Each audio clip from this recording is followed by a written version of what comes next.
Ladies and gentlemen, it gives me great pleasure to introduce the gentleman I'm about to you. We're in southern Wyoming, almost over to the edge of Nebraska.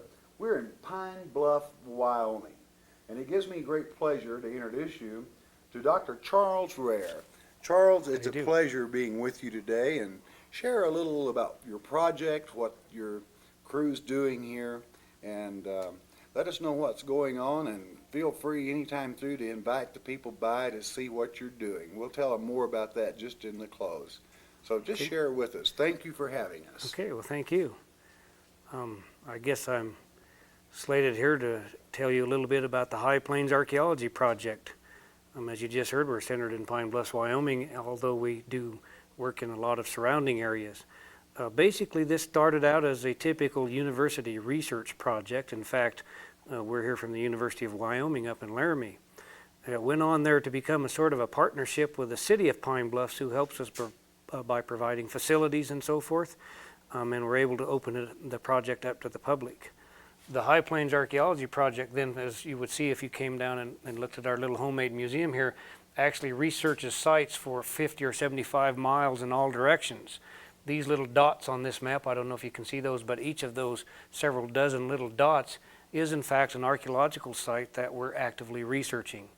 Some are sites that we're testing, some are major excavation sites, some are just sites that we've done a little mapping and know the potential is there for research. With just what we know now, we can do research here for something approaching several decades, and we're finding out more each year. So basically it is a research project. As I'll be showing you a bit of today, however, to do research it takes a certain kind of facilities. For a long-term project like this, we really have to set up field labs and museums and dining halls and field camps and water screening areas. So if you came down and visited us here, we might be telling you a little bit about some of the facilities and try to get you out in some of those. The kinds of archaeological sites that we have down here are primarily of two basic types. One type are those that are prehistoric in nature. These are the sites of the Native American Indians that inhabited this area. The other type of sites are historic sites, as we refer to them. That's basically the archaeology of us. It's the people pushing out here in the frontier up to and including the homestead era and so forth. So as you come down here, you would be learning about stone circle sites, or teepee ring sites as they're called. These are stone circles that are placed around the base of a teepee lodge, and when the people, rather than using stakes, and when the people move, the rocks sort of tip off of the buffalo hide cover and just stay there in a kind of a circular shape. We have something approaching 800 to 1,000 of these stone circles within a couple miles of the city of Pine Bluffs, and there are thousands more going down to Colorado and off into Nebraska.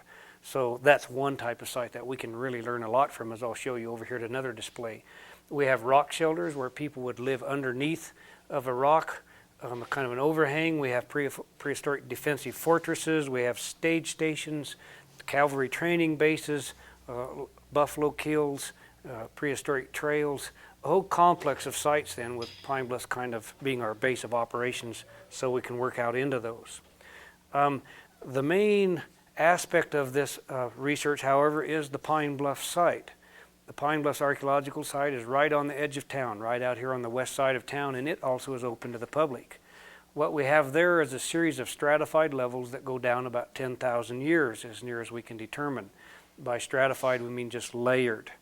The main Pine Bluff site has the most complete cultural sequence of any site that we're aware of in the region, and it's kind of the master key that we tie everything else into. So if you were to go out to the Pine Bluff site, you might be seeing scenes like this, where people are at work excavating down into these deep deposits, and a whole series of levels going on down about 20 feet in depth.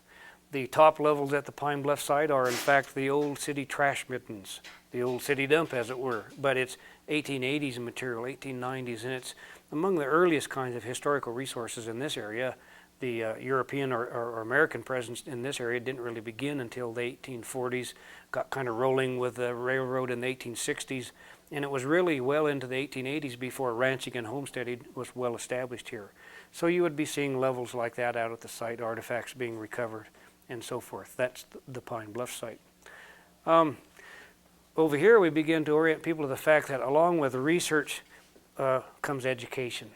We really try to make this available to the public.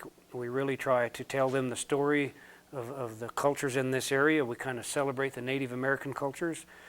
We go on to talk about our own culture and how it developed and thrived out in this kind of dry, desertic, high plains area. In talking about education, we have basically 40 educational programs that we would put in motion here at any one time at the Pine Bluff site. Now, one of those programs is tourism, you might say, but that's just one program. Along with that would come things like workshops for science teachers, university field schools for our students to receive professional training. We have programs that involve extension classes that are taught in the evening so people can get college credit out in these areas. And we could list 40 different programs of that type. These are some of the syllabuses that we've put out from just some of the groups we've had through this year. I think we've had 15 groups here this year, ranging from antique car clubs to science teachers groups that come in for real intense workshops for several days. 3 days from now, we'll be having a group through here that are science teachers from throughout the country, from everywhere, as I understand it, from Louisiana to Alaska, that is one that is supported by Chadron State College over here in Nebraska, and they'll be bringing in 30 science teachers, and we'll be working with them for 4 days to really increase their knowledge about science and how they can teach it in their classroom from kindergarten through 12th grade. So we do a lot of educational programs. If you're doing it properly with research, that's not an esoteric sort of thing like you're just trying to learn something that nobody else would be interested in. In fact, that's how you learn the history. That's how you develop these ideas. That's how you have something to tell the people. And if you're doing it properly, you do research first so you can tell that story. Then you bring the education in there. And behind that comes economic development. This board over here is talking a bit about that. As a result of our efforts in public education, we now have sales tax money from the citizens of Laramie County, Wyoming, to build a kind of museum building over the excavation site out there. So we're going to build a second museum building out there, and it's going to have excavation profiles that are stabilized and turned into museum displays. It'll have other museum displays similar to what you're seeing here. And then in the other half of the building, we'll have archaeologists at work for probably 5 or 10 years at least, developing further excavations. So the idea out there is that if you promote these educational aspects, you can have long-term, high-quality economic development. If you try to do the economic development first and foremost and get all involved in selling rubber tomahawks or the red chicken feathers, that's okay, it's just tourism, then what you find is that the quality gradually erodes. So first research, then education, then economic development. This is our 7th year here, and it's working. Mention again then that basically we're open all day, every day here in the museum in the summertime from June through August, and anybody coming this way is sure welcome to stop in and get kind of a tour such as you're seeing here, and then going on out to the site and watch the people work and get another guided tour out there. That's what we like to do. If there are people that have an interest in bringing in educational groups or more substantial tours or several days of workshops, then we work those kinds of arrangements out too. So that's kind of the High Plains project. In our little homemade museum, you see some of the different spears and replicas and actual Indian weaponry and things around the museum here for atmosphere, and that's kind of what's going on. Usually at this point we come over here and begin to talk in a little more detail about the actual findings in the area. The first thing is to talk about is the chronology. The spear points over here below the window, which actually are plastic casts of these same spear points, represent some of the finest examples of prehistoric flint knapping, working of chipstone, that have been found in the world. These implements down here are the ones that were used to hunt extinct big game like mammoths or extinct bison and so forth. As you go up through time, you find there are a series of changes in weaponry, really with more changes in function than in just like aesthetic appeal or style. They would go to a different kind of weapon and they would balance it with different sizes of points and different kinds of hafting, using notches to tie it or lash the point onto the spear and so forth. Well, these changes are fairly distinct, and we know the dates on these particular points and can date sites by their presence. But looking at those distinct kinds of spear points through time in eastern Wyoming, this is about the sequence you would get. Another aspect of that is that these are, in fact, spear points. These are small spear points, although many people call these arrowheads. They're not really arrowheads. They're made for small spears. Only the smallest ones up here at the very top are actual arrow points. It's interesting that throughout North America, for example, those are often called bird points. I guess the idea is grown in people's minds that they're little tiny points, so they must be for little tiny animals. Therefore, you could only shoot birds with them. And I've had people come in here and just insist that you can't hurt a buffalo with a little point like that. That's a bird point, isn't it? And I say, well, no, we find them right in the midst of vast quantities of buffalo bone or deer bone. Those are arrow points. No, you can't hurt a buffalo with that. And I say, well, we have a replica right here, and I'm going to shoot you in the leg. Won't hurt a bit because you're a lot bigger than a bird. Then they begin to get the idea that it's an arrow, all right, and they don't let me shoot them as far as that goes. Okay, so that's the sequence, basically. I'm going to wander back over here now that I think about it. I guess told me I could be a bit freewheeling here. This is the kind of weapon that would be utilized with those small spear points. Let me just see if I can get this replica down off the wall here. Basically, this is called an atlatl. That's an Aztec word. Atlatl means a spear and spear thrower, and it was thrown with a throwing stick like this that has a kind of a hook in it, so that you butt the spear, which has a cup in it, into the shaft of the spear like that, the throwing stick that is, and then you throw it kind of like this. When you come over with that stick, you push it out with that stick, and that propels it with much greater velocity and distance than just a regular thrown spear or something like that. This, for example, is like having a longer arm, more leverage. You can throw it further like you had a longer arm. Also, this has spring to it, so it's kind of like half a bow. It has a kind of a bow-like spring that compresses and then propels the spear with even greater velocity. And some of the darts, the thin whippy darts, not so much like this one, but certainly we have various replicas and modern ones. A spear such as perhaps something like this might be something that would have a bit of flexibility and spring to it. So when it comes off of there, it's flexing and then springing out, adding to the impetus of that projectile you're throwing. This particular kind of weapon is something that you can basically, just about anybody can take a smaller dart perhaps than this, but a thin dart, and throw this half again as far as the Olympic record for javelin throw. Olympic record for javelin throw with those world-class athletes is going out there something like 90 meters. You get a simple little whippy stick and a whippy dart, you can throw it out there 120 meters, 150 meters. There's no comparison between a handheld spear and one thrown with a throwing stick. This was the main weapon for most of human prehistory. This is what the people call arrow points, or actually small spear points, were usually attached to. It had kind of a detachable foreshaft in many instances. This particular replica here is one that was an idea we have that it was tied with kind of a toggle-like effect and would come all undone and snag in the bushes, and this would be moving around in the animal, and that animal would not go very far. Kind of not the best sort of thing for the animal, but that's how they made their living. In many cases, though, they just had a foreshaft, and they would just carry a bag of these rather than a quiver of arrows, and when you run up and pick your spear up where it's fallen off an animal, you just slap in another foreshaft, and you're right back in business. This was the main weapon for all of humanity for most of prehistory. People think it was the bow and arrow, but actually it was used by Australians into the modern times. It was used by Eskimos to throw harpoons. It was used by European people up to, say, 5,000 years ago in Europe. It was used up to about AD 500 in this area when they began to switch to the bow because of certain advantages it provides. A bow, you can be very accurate, and you can sort of use it in short range ambush hunting much better than this. On the other hand, this is the sort of thing you can take something like this and throw it on the run. You're flitting through the junipers after a deer, and you can throw it on the run. Try that with a bow sometime. It doesn't work very good. The fact of the matter is that this is quite a weapon. When you throw this thing, goes out there 100 yards, comes sailing down in a shower of darts, going 100 miles an hour, and if it hits anything, it knocks it flat. Bows got more velocity, in fact, and more accuracy, but this is the sort of thing that you can really do with it. With this weaponry right here, something very similar to this, the Aztecs simply decimated the Spanish conquistadors when they first attacked them in the Valley of Mexico in the 1500s. I mean, you'll hear about how the Spaniards, got in there, and these few Spaniards conquered this mighty nation. In fact, what happened was the Spaniards charged in there to attack them. The Aztecs showered them with big, heavy darts tipped with volcanic glass or obsidian. They penetrated armor. They killed horses. They simply sent the Spanish reeling back in defeat until they learned through a bloody battles over a series of months to get about 4,000 Indian allies out in front of them eating darts until the Aztecs ran out of spears.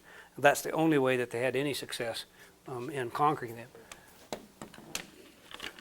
The atlatl, something we like to talk about, something we like to show people. Get rid of this, I think, here. So, back where we were anyway, we're talking about these atlatl tips and so forth. About this point, people are interested in the prehistoric chronology seen here, but also they're very interested in the Indian tribes, the people that were in this area. Gosh, we had a couple in here the other day from Germany. They're very excited about things having to do with Native Americans over there, and they began to ask us what tribes were right in this area and so forth. So we bring them over to this little simple display here to answer that question. But it turns out not to be such a simple question, because all of the groups we know of as Plains Indians, all the historically known groups, about 30 groups in all, were not on the plains before AD 1500. There was a little ice age, that was called, a big upswing in moisture, a big upswing in bison populations. Bison on the plains probably went from 8 or 10 million animals up to 60 million in a few centuries, and most of these people moved out there to take advantage of those growing bison populations. So when you see, this is mostly just northwestern plains tribes, but when you see Plains Ojibwa or Crow or groups like that, they were not out there before about AD 1500. And when you go right down here to eastern Wyoming, this is Pine Bluffs under here, under all this business, you'll find there were, for example, an earlier wave of migrants, Kiowa Apache and Kiowa, the Comanche, and they were followed by the more well-known groups, perhaps the Cheyenne, Dakota or Lakota or Sioux, the Arapaho and the Shoshone pushing for position. So all of these people kind of jockeying for position on the plains, and that's the answer to the question of who was here, all of those groups and more that we know of. The Comanche came all the way down from Wyoming. They in fact are a southern Shoshone group. My friends up on Wind River Reservation, they come down here sometimes and they see this and they say, "Oh, did you know Comanche, they really speak that Shoshone language?" I said, "Yes, as an anthropologist, I know that." "Did you know that's so close to our language that we can talk to them, we can understand each other?" They talk kind of like that when they're putting it on pretty thick, you know. And I say, "Yes, we knew that, we knew that." They say, "But they're extremely hard to understand." I say, They say, "They speak with a noticeable southern accent." That's kind of an Indian joke that they have there. I've heard that about 20 times, but I always laugh because it's pretty funny. So the Kiowa were found all the way up into these areas and moved clear down to Texas and so forth. So that's the answer to the question of who was in this area. And the point I guess I would make is that all of this dynamics, all of this migration, all of this movement, all of this jucking for position on the Buffalo Plains is the top half an inch on this chart. So take that situation, all that action in a couple, 3 centuries, multiply it by 10,000 years, and you're beginning to see some of the possibilities for doing archaeological research in this area. Well, people often learning what tribes are in this area are even more interested, and they begin to ask us, well, how do you know that? How do you pin that down? Where's the evidence for that? Basically, what we're able to relate to them is there are several kinds of evidence. One kind of evidence would be the archaeology. It's not so easy to do. You can follow these people archaeologically. They have certain kinds of diagnostic pottery that is an ethnic marker. That's Crow pottery, that's Shoshone pottery, when you find it. And not all tribes had that. Most people, I think, just think that we go out there and look at an arrow point and say, that's what it is. Okay, well, it is. It's what we call the John Wayne theory of archaeology. It's kind of like you get the picture of an old John Wayne movie where it's, looks like Comanche out there. You know, well, it's not that simple at all, but we do have a little bit of archaeological evidence. What we also have are early accounts by explorers. However, as anthropologists have found, that's not nearly so simple. This is a chart of 3 main bands of the Cheyenne, and these are what they're called on early maps, some name that some other Indian tribe called them. And here's what they're called by the Vendré brothers in 1743. Those were French names that really don't mean anything in Indian languages. Here's another set of maps where we finally find what the Cheyenne called themselves, and so on and so forth. So it's all mixed up with different names by different people. Some of the best evidence really is the traditions of the people themselves. Most of these plains tribes, for example, kept winter counts. They're called winter counts. And what they would do is take a big bison robe, and they would paint a symbol on there for each year of the tribe's history. Sometimes even carrying these for centuries, and as the hide got kind of old and worn out, they'd renew it. And they would paint these symbols around in a kind of a big spiral. And late at night, you can envision the people sitting around in a warm fire in the winter in the teepee, and the old people telling the tribal history. And they would look at a kind of symbol there, and they'd remember that story. And then they'd remember other stories. Oh, that was the year that so-and-so happened. And they could tell the whole tribal story and even educate the young people about things. This is the Kiowa migration here, just some things we put up so we can talk about them like this. And here's a selection of some of these symbols, as you would see. Well, here's a symbol here that is the winter of 1858, and this is a man named Wolf lying down. Here's a little wolf lying down up here, if you can see that. That's how they remember his name. That line that you see here and in various other ones is a name line. That means this was the man's name or the woman's name. And then a little symbol that's the story of that year. This, in fact, is one where he's shown in the sprawled out death pose, because the story goes that Wolf lying down was pursuing horses with the folks down near Mexico, stealing horses. And they told Wolf lying down, don't take the colts, they'll slow you down. They'll slow you down, and the Mexican soldiers will catch you. Well, he got a little greedy, and he wanted all the colts he could round up, and sure enough, they slowed him down, and they caught him and shot him through the ribs, and that's when Wolf lying down died on the big horse raid to Mexico. And what they'd be telling the young people is the tribal history, and also don't take the colts, leave them alone, you know. So we talk about Plains Indian history. We kind of celebrate Native American culture. They had wonderful artistry with all the beadworks. Over here we begin to show earlier forms of shell beads, and then we get into bear claws and eagle claws, eventually into glass trade beads. There are ways in which glass trade beads basically get smaller through time as they got better and better at making them, and we can sort of use those to date sites and so forth. This is a typical scene over here with a group of folks have come in with some things they found, I guess, and Mike's over here telling them more than they ever wanted to know about it. Meanwhile, Deborah's up here cataloging some of the collections from the upper levels at the Pine Bluff site. So it's kind of a working lab. It's a place where we like to get some of our work right out front. We'll show you some more areas in the back and invite people to come in and check out stuff. I think I'm going to be swinging through there in a minute, though, Mike, if I get you guys to move around there. We'll be there in just a second. Over here, for example, we're trying to develop our little hands-on things for the kids with shaft wrenches, where you would take, this is just a replica, but we'd show them how you could take this and straighten arrow shafts, and fire drills where you would come in here on something like this and make fire, you know, with tinder. Different knives, little games. These are bone sort of dice or gaming pieces that we find in sites. These are just replicas, but there's a lot of games you can play with guessing which hand has the certain kind and so forth. This is one the kids really like. Here is a pump drill replica that Mike Peterson has made up for us. And all it is a thong attached to this stick and a little stone flywheel that's been shaped out, and it works like this. It's a pump drill. Used by people throughout the world, and the kids figure that out right away, and you can kind of see what they've been doing here in the last few weeks, where they've got the board all drilled to pieces here. We're going to have to get some new drill boards. By the time we get over here, we've begun to introduce to people in our tour here that archaeology is indeed something that you learn from. A lot of people think we're in it for the artifacts, that we're looking for goodies, that we're trying to get museum pieces. And in fact, we like those kinds of things, but really what we are after is the information. It's the knowledge. It's what we learn from it that's important. So when we talk about the Muddy Creek sites over here in central Wyoming, and we talk about these large stone circles or teepee rings, we begin to talk about how from these teepee rings you can learn about social organization and about family size and group size and how they were organized. We look at something like that and we see a map of a social organization, not just a bunch of old rocks out on the prairie, as it were. Similarly, when we move around over in here, we begin to talk about what we call faunal analysis, how you analyze zoological materials and what you can learn from them.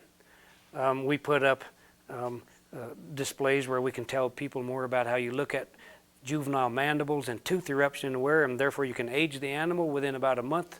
A bison that's 10,000 years old, say, and therefore you can say what season of the year that site was occupied. If you have a 6-month-old calf that was killed in September, say, then you know when that kill took place. So it's diet, it's nutrition, it's season of occupation, it's things like that we learn from these little scrappy bits of bone and things like that. And that's really what it's all about, how you learn from things. Over in here, is a series of displays that relate to what we call flint knapping, or the ancient art of making tools out of glassy stone. A lot of people don't have a good idea how you do this. Other people have a lot of erroneous ideas. There's one of the oldest stories around is that you somehow take and heat a rock red hot and then put drops of cold water on it. And then that is the kind of thing that makes pieces fly off, and that's how you shape it. Well, you can't control that. It shatters your stone. In fact, what you do is use a series of hammer stones and antler knappers like this, and you take large chunks of rock and you break pieces off in a controlled fashion and then shape them down with different kinds of antler tools. So they go out and mine the stuff. They make a core, something like this, say. Then you can take flakes off of that all the way around it and begin to make the pieces of stone that you need to do the very basic tool types. This is a specialized kind of a core from Mesoamerica where little thin blades have been taken off. When those blades come off, they look about like this. Each of those blades is sharper than a razor blade. Notice I didn't say pert near as sharp as, or kind of as sharp as a razor blade. These have a feathered out edge, several molecules thick, that's like basically feathered out glass, and it's sharper than a razor blade. And that's the kind of property that you can exploit to make a whole series of different kinds of tools. And then we show glassy stone from throughout North America and France and Texas and Egypt and Australia, kinds of places where people work this kind of glassy stone. And again, finally, then what we do is, how do you make it? Yes, but what can you learn from it? What's going on at a site function? Where are they getting the material from? Trade patterns, migration patterns. That's what it's really all about. And lots of other things around the museum here. We're talking about flint knapping and chip stone and what you can learn from it. Down there are prehistoric implements. These are modern replicas. These were made by various flint knappers around the country, myself, in fact, and Mike Peterson, my field director here, where you would find that we shape the stone ourselves so that we can begin to learn if our ideas are good about how they did it, if we got some feasible ideas. And so you make big spear points like this, and knives and tools. And we like to show people that and show them how it's done. We have a lot of kids get real excited about flint knapping. It's part of what we do around here. But again, along with that is evaluating our ideas about how you learn from this, about trade patterns and migration patterns and so forth. So modern stuff, old stuff, lots of this and that at the High Plains Archaeology Museum.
This side of the room in the museum is really what we call historical archaeology. As I mentioned before, it's the archaeology of Pine Bluffs. And basically, Pine Bluffs was a small town that was sort of prominent in Wyoming history. In the 1880s, there were more cattle shipped from the railroad right here than any other place in North America. It was kind of the end point of some of the cattle drives when they weren't going clear to Montana for the gold fields, and they were just bringing the cattle up here from Texas. In fact, the Texas Trail, as it's called, went through Pine Bluffs. on its way to Montana, and they shipped a lot of cattle from here. But it's a small town. A lot of people didn't write much down about it. There's almost no real history as far as written material goes about early day Pine Bluffs. But what we find is by excavating the historical materials, we can learn a lot about daily life in Pine Bluffs. So you would see things that, gosh, some people think it's trash, and we think it's treasure, you know. They wonder, well, we know they were using knives and forks. What do we care about that? But we say, oh, well, how about this place where in 1905 they cleaned out the basement of the drugstore, and we were able to excavate a little trash midden, and we got a 1894 quarter and a 1904 nickel and old store tokens and, you know, different things, watch fobs, military buttons, different kinds of things. We learn a lot about children's play, different kinds of toys and so forth. And then there's references you can look up. These little ceramic dolls are sometimes referred to as frozen Charlottes. And we wondered why that was, and finally tracked down that there was a ballad by William Lorenzo Carter in the 1840s, I think, back in New England, about a young lass who was going to the New Year's ball, and she was too vain to put on a heavy cloak and crunch down her crinoline and lace, so she went in an open sleigh with just a coat, and the song goes on about, are you all right, Charlotte? Yes, yes, she cried, her lips a trembling. You know, they were kind of flowery in those days. And sure enough, by the time they reached the ball, she had frozen. So anyway, interesting tidbits. And over here are just, gosh, what could be more trashy than stuff like this, old broken crockery. But many of these have on the bottom maker's marks, they're called. And those maker's marks are things we can look up in these references. This is in fact a key reference that is from the journal Historical Archaeology. And in there it gives you the date and place of manufacture, so we can begin to date sites. We can learn about economic systems on the frontier, commodity flows it's called. So even broken crockery, things like these old dishes, this is something we learn something from. Another good example is over here, a display we're putting together on bottles.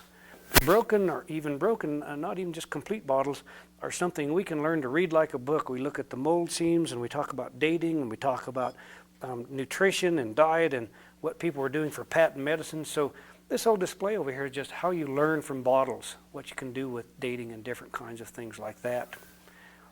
This specific site's kind of interesting. This is Camp O.O. Howard. Camp Howard was a military camp of instruction in 1885. It's not well known, and in fact the location of it basically had been lost. But in 1885, it's kind of the tail end of the Indian Wars, and they didn't want to lose their ability to instruct troops in convoying in enemy territory, their ability to bivouac and put up fortifications on short notice. So they brought troops in from Fort McPherson in Nebraska and Fort Robinson in Nebraska, and troops from Fort Laramie, I think, over here in eastern Wyoming, and Fort D.A. Russell, now F.E. Warren Air Force Base in Cheyenne. And they brought them all down here, about 500 of them, under the command of Dangerfield Parker. There's Major Parker in here.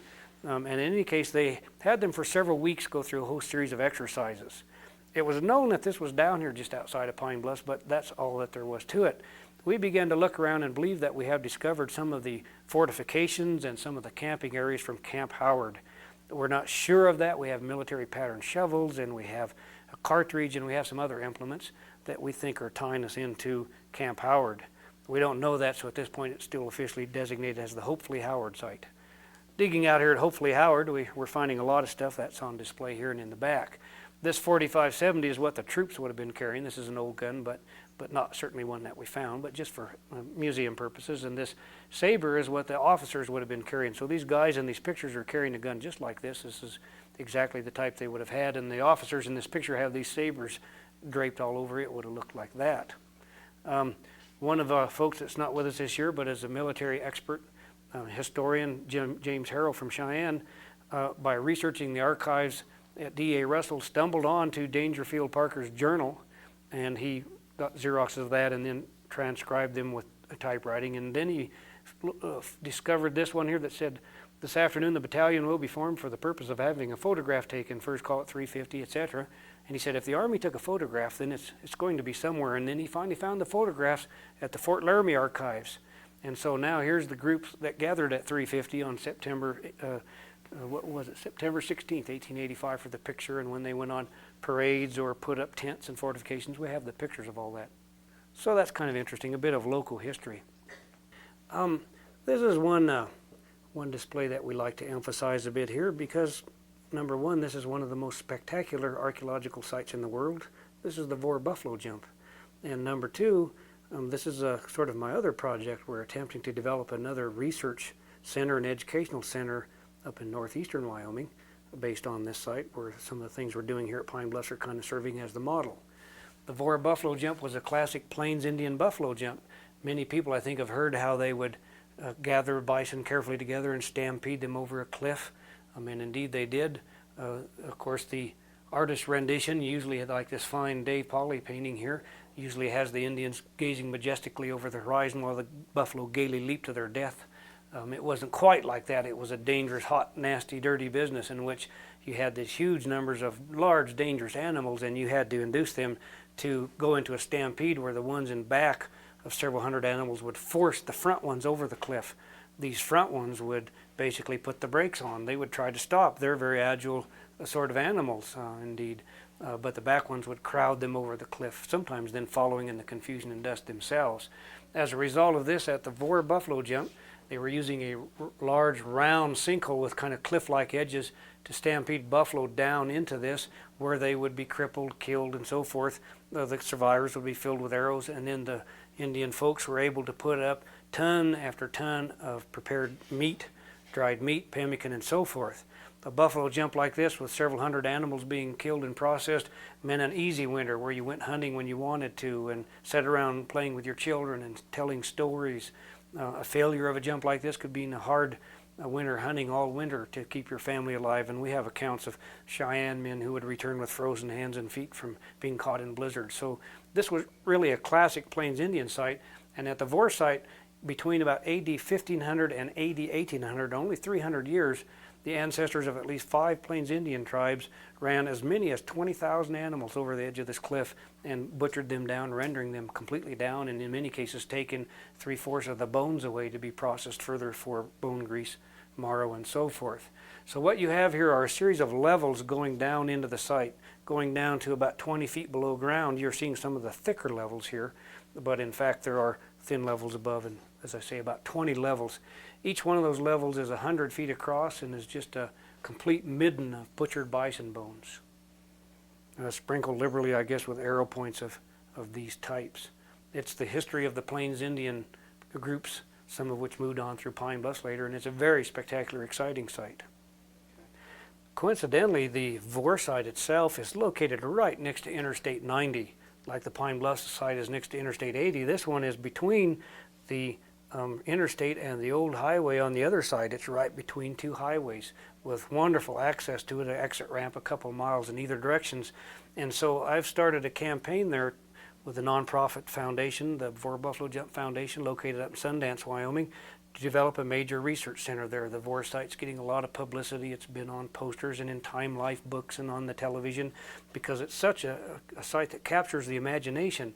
And what we're going to try to do there is develop a large dome. That's the only way to stabilize the bone deposits and make them open for viewing, a building perhaps like you see on the board here or this artist rendition, and develop a major research and educational center right next to the interstate, and people would be able to walk right out into museum displays that would look like this. So it's something that's a major multi-million-dollar development campaign, but should it work, it'll really be something for the people of America to see.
Well, now we've moved back to one of our laboratory areas behind the High Plains Museum.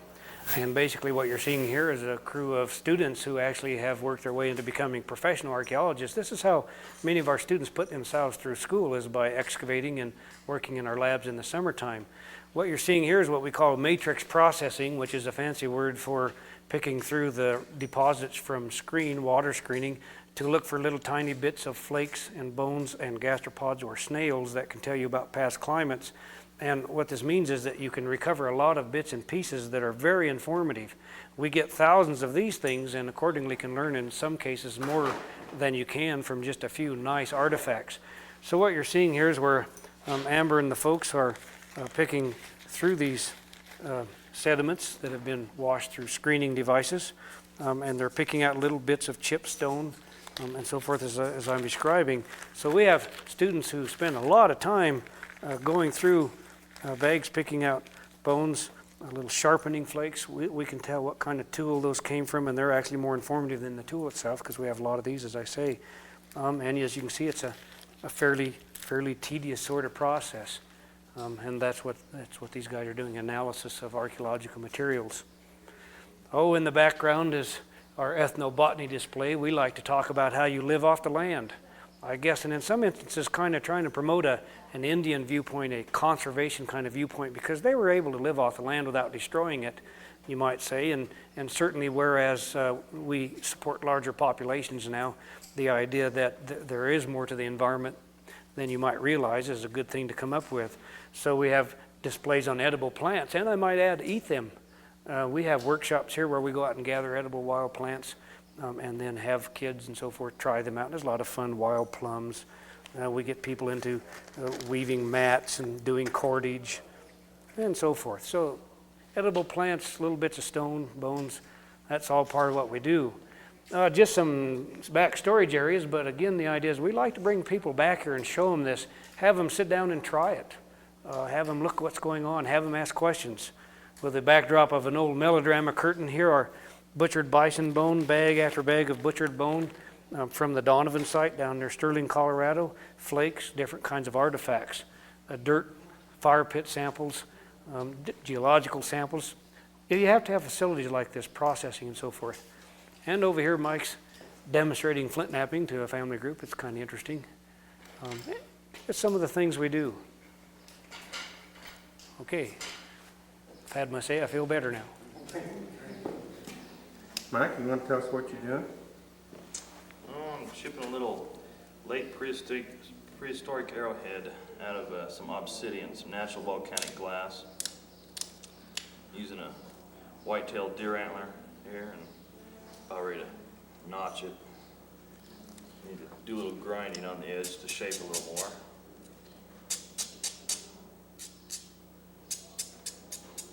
Mike's one of the foremost flint knappers in the world. Can basically do most things that they did prehistorically. And just likes to flint knap at the drop of a hat. Seems that he has some interested students there. Yes. Well, I got a call for doing a little flint knapping with some folks from up Banner County, Nebraska there. Now I got the roughed out shape, kind of a triangular shape. I want to go to a deer antler times a little smaller diameter there. So let's see if we can find it real quick.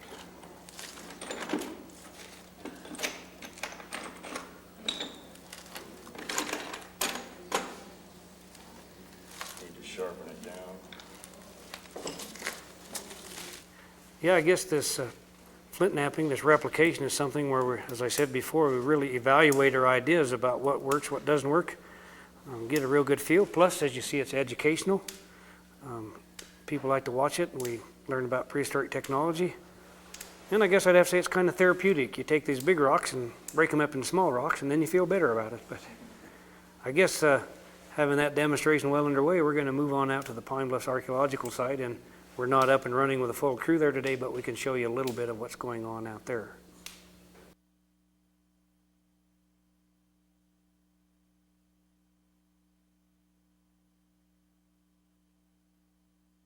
We're walking by currant bushes, and this is prickly poppy. It's a medicinal plant.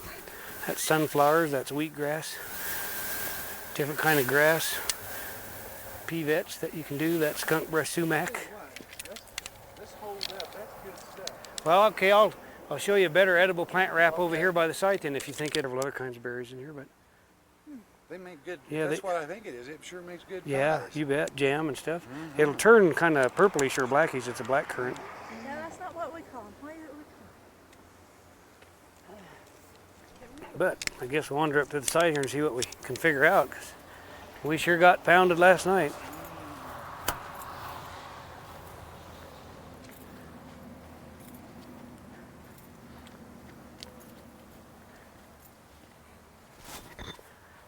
Well, we're out here standing on one of the excavation areas at the Pine Bluff site.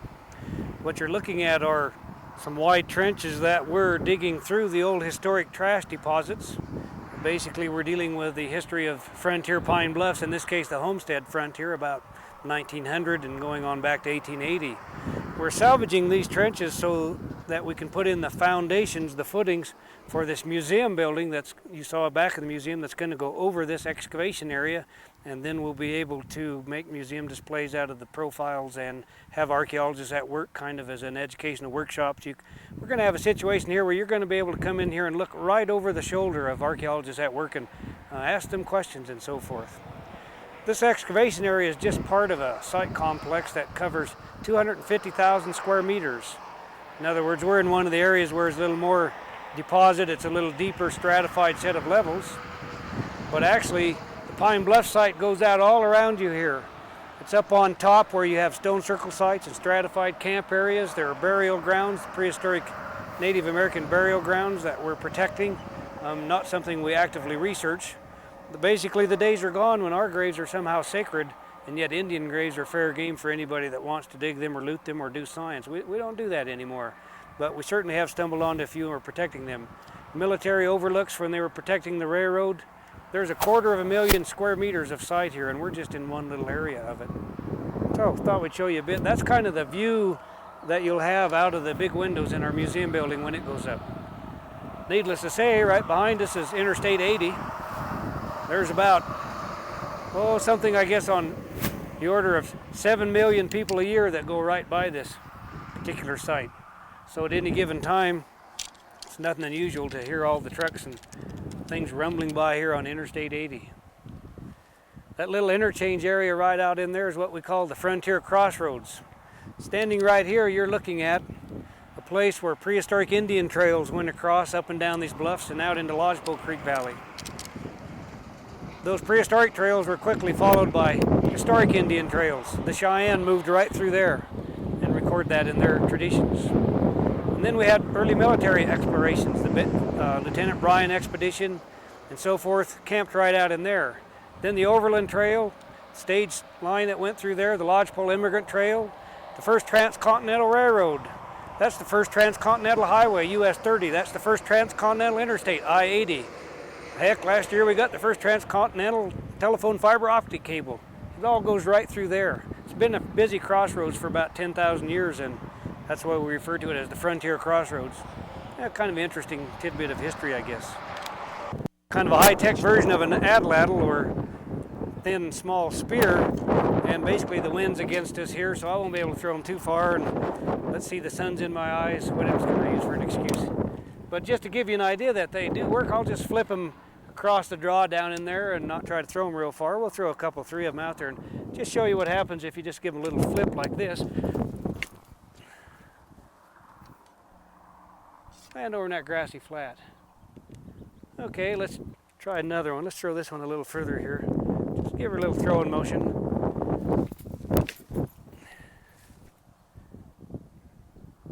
Yeah, right over near the trees. Wasn't a bad throw. Now, if we don't lose it in the trees, I'm going to try to beat that. Ready?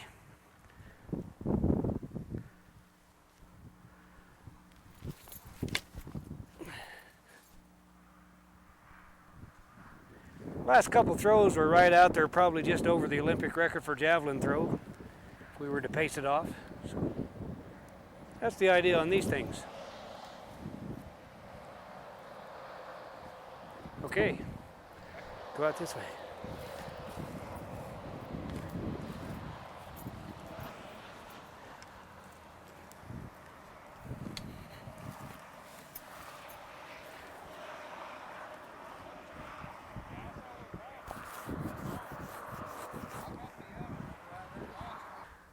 We're over in the third excavation area at the Pine Bluff site.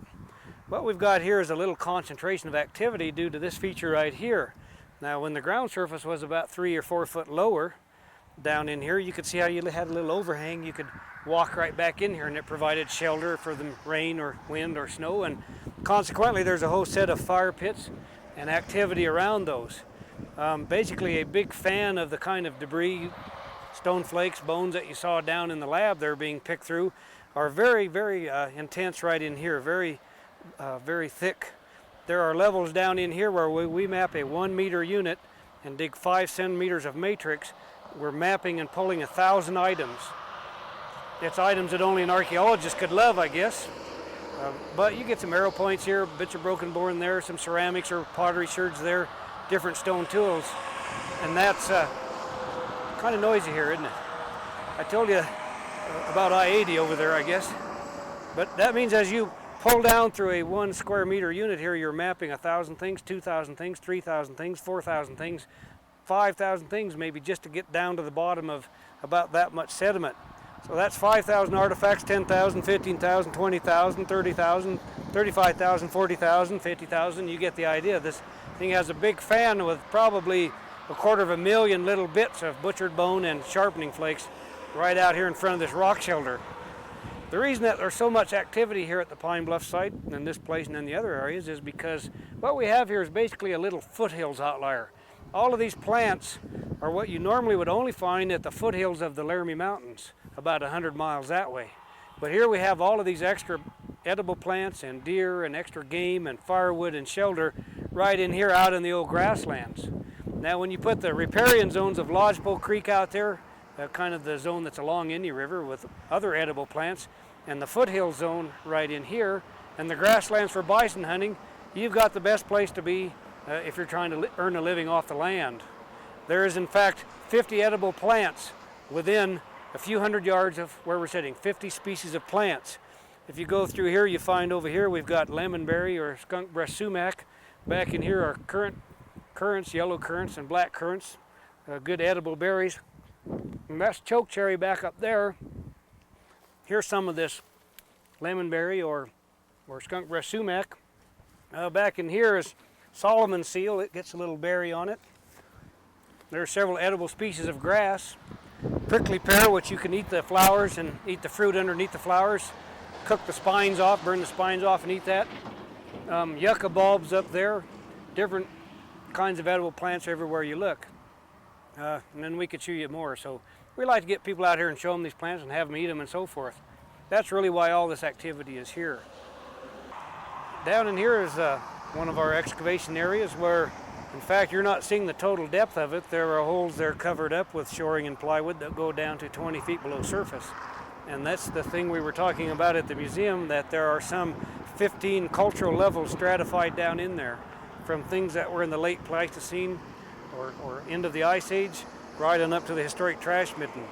When you go down through this sequence, then you should be looking at where they cleaned up the drugstore in 1905, and right below that are trade beads and steel points from the Plains Indian tribes, the Arapaho and Cheyenne and so forth that we talked about. Below that is the Upper Republican culture, about AD 1300. It's called that because they moved out here from the Upper Republican River. That's the upper reaches of the Republican River, as opposed to Upper Republicans and Lower Democrats or something, I guess. And then it goes on down into levels that we call Plains Woodland, and then Early Plains Woodland, and then Late Archaic and Middle Archaic and Paleo-Indian. There's 15 cultural levels buried down here in this unusually deep soil deposit. The real sequence of history in this area is sealed into this site. Not the most dramatically rich site by most standards, but something we can learn a lot from. Well, we've moved down here into one of the excavation areas, the main excavation area, where, as I mentioned, we actually go down about another 6 feet below this floor. So imagine me standing down here with just my hat showing, and then all of that dirt up above. And this is unfortunately kind of all shored up now. It looks more like a condominium blew up than an archaeological site or something, I guess. But we're holding the profiles that we developed, and here's then where we're going to strip all this and chemically and mechanically stabilize these and have these profiles stepping down to 20 feet below ground, and then this is where we're going to put a museum building over it. Again, those levels that you're seeing up there, you can only just get a hint of them here in the corner, but there's the old city trash middens on top, and then Plains Indian trade beads and steel points below that, and then right on down to a whole series of cultural levels going clear on down to about that black plastic where it'll be about 10,000 years old. Come in here and begin to see that in these buried levels we have a little sharpening flake there Oh, yeah. and a little artifact right there, and you can begin to see the charcoal specks throughout. This is fire-cracked rock or burned rock. Here's another little sharpening flake here. This is buffalo bone washing out here. Buffalo bone over here. Nothing there. More buffalo bone from another level up there. So you just get the idea that there's Wow, it's loaded. stuff sprinkled all the way down through here. Now, more buffalo bone there. There's a fire-cracked rock probably near a fire pit. Now that level is something approaching 500 years older than that level because it's buried more deeply. Charcoal flecks all the way through here. So the stuff's here. Sure is. Because of this intense rain, we'll come out here later today and tomorrow and just crawl over this bank, making sure there's not something like a real nice diagnostic artifact or arrow point sticking out, you know, because it'll wash it out. But that's kind of what we're doing. Just Doctor, we appreciate so much. well, thank you, sir. You're showing us through the digs, the work, the museum. And could you tell us how is it best that someone would contact you or any organization that wanted to come? Is it all right if we give them your mailing address, and are they welcome? Surely. As we say, from June through August, we're open at the museum all day, every day. The site, however, about every other weekend is closed down. You are welcome to come and look at it, but the crew are not working here, so you might want to check our schedule and see when the best time to come here. Call High Plains Archaeology in Pine Bluffs at 245, well, excuse me, I should say the area code for Wyoming at 307-245-9372. Write us at Box 32, Pine Bluffs, Wyoming. The zip is 82082. Or just get a hold of me during the winter up at the University of Wyoming in Laramie. And we'd be happy to arrange a group tour. Otherwise, just come on by. Well, thanks again very much for having us by.